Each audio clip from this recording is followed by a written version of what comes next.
CMDRF തട്ടിപ്പാണോ? CMDRFിലേക്ക് വരുന്ന fund സർക്കാർ അനാവശ്യമായി ചെലവാക്കുന്നുണ്ടോ? അർഹരായവരുടെ കൈകളിലേക്കല്ലേ ഫണ്ട് എത്തുന്നത്?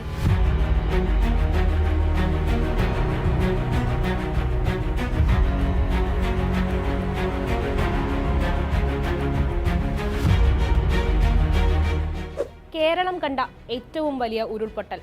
ഒരു നാട് തന്നെ ഒലിച്ചുപോയിരിക്കുന്നു. മരണസംഖ്യ വലിയ തോതിൽ ഉയരുകയാണ്. നിരവധി പേരെ ഇനിയും കണ്ടെത്താനായിട്ടില്ല. മൃതദേഹങ്ങൾ പലതും തിരിച്ചറിയാൻ പോലും കഴിഞ്ഞിട്ടില്ല. പക്ഷേ ദുരിതത്തിലകപ്പെട്ട് മരണത്തിന്റെ വക്കിൽ നിന്ന് കയറി വന്നവർക്ക്, ഉറ്റവരും ഉടയവരും വീടും നാടുമൊക്കെ നഷ്ടമായവർക്ക് ജീവിതം പഴയ നിലയിലെത്തിക്കാൻ വലിയ കൈത്താങ് ആവശ്യമാണ്. ഭക്ഷണമായും വസ്ത്രമായും കേരള ജനത അകമഴിഞ്ഞ് സഹായിക്കുമ്പോൾ സാമ്പത്തികമായി കൂടി സഹായം നൽകേണ്ടതുണ്ട്. സാമ്പത്തിക സഹായം ഒരു ഏകീകൃത സംവിധാനത്തിലൂടെ ഏറ്റവും ഫലപ്രദമായി ദുരിതബാധിതരിലേക്ക് എത്തിക്കുന്നതിനായാണ് പണം നൽകാൻ ആഗ്രഹിക്കുന്നവരോട് മുഖ്യമന്ത്രിയുടെ ദുരിതാശ്വാസ നിധിയിലേക്ക് സംഭാവന ചെയ്യാൻ സർക്കാർ സംവിധാനങ്ങൾ ആവശ്യപ്പെടുന്നത്. എന്നാൽ ദുരിതാശ്വാസ നിധിയിലേക്ക് പണം നൽകുന്നതിനെതിരെ വലിയ രീതിയിൽ വ്യാജ പ്രചരണമാണ് നടക്കുന്നത്. ലഭിക്കുന്ന സംഭാവന സർക്കാർ കട്ടുമുടിക്കുകയാണെന്നും അടിമുടി തട്ടിപ്പാണെന്നും പണം നൽകുന്നത് നിർത്തണമെന്നും സഹായിക്കാൻ ആഗ്രഹിക്കുന്നവർ നേരിട്ട് പണം നൽകണമെന്നുമൊക്കെയാണ് പ്രചരണങ്ങൾ. 2018-ലും 2019-ലും കേരളം മഹാപ്രളയം നേരിട്ട സമയത്തും കോവിഡ് മഹാമാരിയുടെ സമയത്തും ആവശ്യക്കാരിലേക്ക് സഹായം എത്തിക്കാൻ ഇത്തരത്തിൽ ദുരിതാശ്വാസ നിധിയിലേക്ക് പണം നൽകാമെന്ന് മുഖ്യമന്ത്രി അറിയിച്ചിരുന്നു. അന്നും സമാനമായ രീതിയിൽ വ്യാജ പ്രചരണങ്ങൾ തലപൊക്കിയിരുന്നു. എന്നാൽ ആടിനെയും കോഴിയെയും വിറ്റും പെൻഷൻ കാശും കുടുക്ക പൊട്ടിച്ചുമൊക്കെ CMDRFിലേക്ക് സംഭാവന നൽകാൻ ഒരുമിച്ച് നിന്നവരാണ് മലയാളികൾ. അങ്ങനെയാണ് കേരളം ഓരോ പ്രതിസന്ധിയെയും അതിജീവിച്ചത്. ഈ സാഹചര്യത്തിൽ മുഖ്യമന്ത്രിയുടെ ദുരിതാശ്വാസ ഫണ്ടിനെ കുറിച്ചും അതിന്റെ പ്രവർത്തനത്തെക്കുറിച്ചും അറിഞ്ഞിരിക്കാം.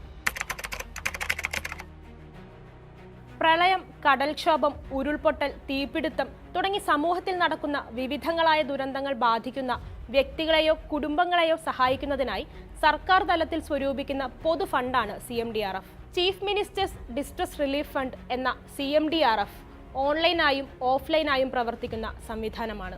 ദുരിതബാധിതരെ സഹായിക്കാൻ ആഗ്രഹിക്കുന്ന വ്യക്തികൾക്കോ സ്ഥാപനങ്ങൾക്കോ സംഘടനകൾക്കോ CMDRFിലേക്ക് പണം നൽകാം. എത്ര ചെറിയ തുകയാണെങ്കിലും വലിയ തുകയാണെങ്കിലും CMDRFിലേക്ക് സംഭാവനയായി നൽകാം. ഇതിനായി വെബ്സൈറ്റിൽ വ്യക്തിഗതമായി പണം നൽകുന്നതിനും ഗ്രൂപ്പ് ഡൊണേഷനും പ്രത്യേക പേയ്മെന്റ് സംവിധാനം ഒരുക്കിയിട്ടുണ്ട്. ബാങ്ക് അക്കൗണ്ട് വഴി മാത്രമേ പണം നൽകാൻ സാധിക്കുകയുള്ളൂ. ദുരിതാശ്വാസ നിധിയിലേക്കുള്ള സംഭാവനകൾ state bank of India city main branch Thiruvananthapuram എന്ന ബാങ്ക് അക്കൗണ്ടിലേക്ക് അയക്കാം.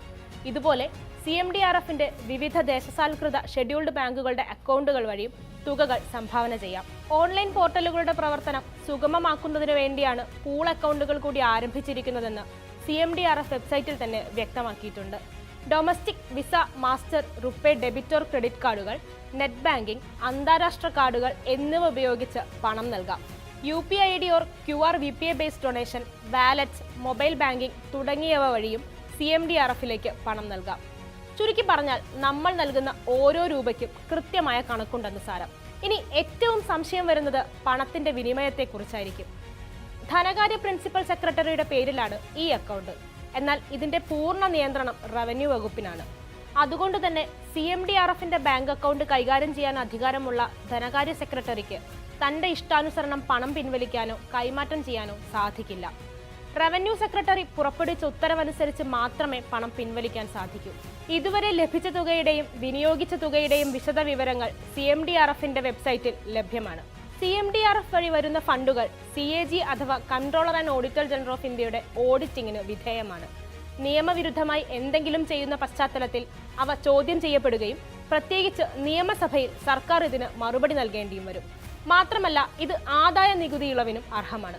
തുക ആദായ നികുതി നിയമം സെക്ഷൻ 80G പ്രകാരം 100% ഒഴിവാക്കിയിട്ടുണ്ട്. 2018-19 പ്രളയ സമയത്ത് CMDRFിലേക്ക് 4970.29 കോടി രൂപയാണ് എത്തിയത്.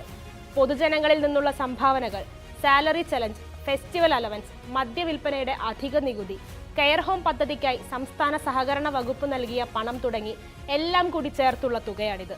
ഇതിൽ 2018-ലെ അടിയന്തര സാമ്പത്തിക സഹായത്തിന് ഒരു കുടുംബത്തിന് 6200 രൂപ വെച്ച് 2367.66 കോടി രൂപ ചെലവാക്കിയതായി വെബ്സൈറ്റിലെ കണക്കുകൾ സൂചിപ്പിക്കുന്നു.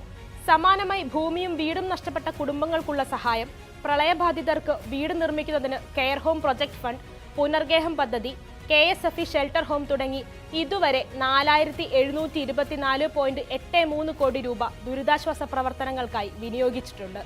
സമാനമായി കോവിഡ് കാലത്ത് 1129.74 കോടി രൂപയാണ് CMDRFിലേക്ക് വന്നത്. ഇതിൽ 1058.22 കോടി രൂപ സർക്കാർ ദുരിതാശ്വാസ പ്രവർത്തനങ്ങൾക്കായി വിനിയോഗിച്ചിട്ടുണ്ട്. ഇതിന്റെ എല്ലാം വിശദ വിവരങ്ങൾ വെബ്സൈറ്റിൽ നൽകിയിട്ടുമുണ്ട്. CMDRF വഴി സഹായധനം ലഭിക്കുന്നതിനായി അപേക്ഷിക്കുന്നതിന് പ്രത്യേക ഫോർമാറ്റ് വില്ലേജ് ഓഫീസുകൾ വഴി ലഭിക്കും. അർഹരായവർക്ക് അക്ഷയ കേന്ദ്രങ്ങൾ വഴി CMDRF പോർട്ടലിലൂടെ ഓൺലൈനായി അപേക്ഷിക്കാനും സാധിക്കും. കൂടാതെ MP-മാരുടെയോ MLA-മാരുടെയോ ആപ്ലിക്കേഷൻ ഇന്റർഫേസ് വഴിയും അപേക്ഷകൾ നൽകാനാകും. കൃത്യമായ സർട്ടിഫിക്കറ്റുകൾ അപേക്ഷയ്ക്കൊപ്പം നൽകണമെന്ന് മാത്രം.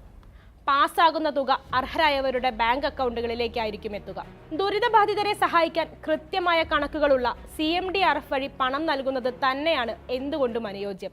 അർഹരായവരുടെ കൈകളിലേക്ക് തന്നെയാണ് ധനസഹായം എത്തുന്നതെന്ന് നിസ്സംശയം പറയാം.